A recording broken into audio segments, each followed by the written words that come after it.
भाइयों, जिस तरह से शासन प्रशासन बच्चों से डरा हुआ था, उसी तरह से शासन प्रशासन किसानों से डरा हुआ है।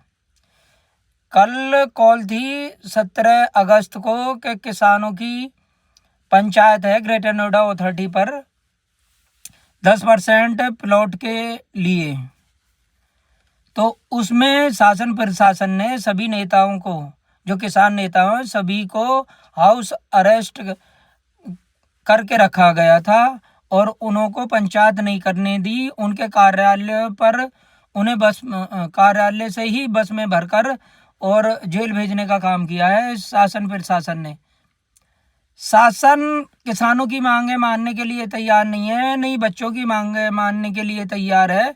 इनका ये करना क्या चाहते हैं? ये देश को बर्बाद करना चाहते हैं। सिर्फ जो किसानों से लड़ा है वो किसानों ने उसकी गद्दी को उखाड़ के फेंक दिया है।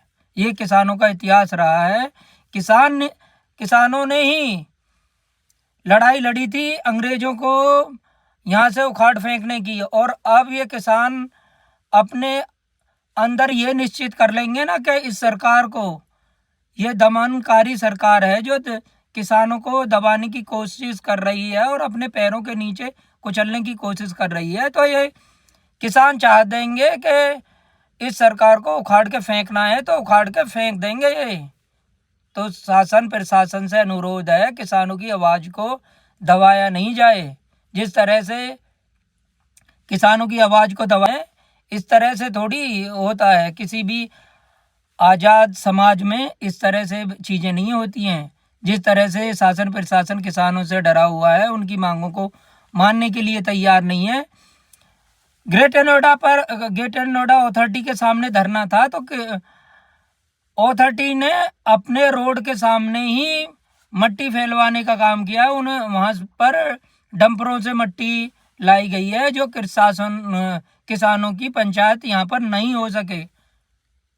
इतनी दमनकारी ये सरकार है और अथॉरिटी किसानों की बात को मानने के लिए तैयार नहीं है। बैक लीज का मुद्दा हो, बढ़ा हुआ मुआवजे का मुद्दा हो, या चाहे 10% प्लॉट का मुद्दा हो, किसी भी मुद्दे पर सरकार और यमुना अथॉरिटी मानने के लिए तैयार नहीं है किसी भी मुद्दे को।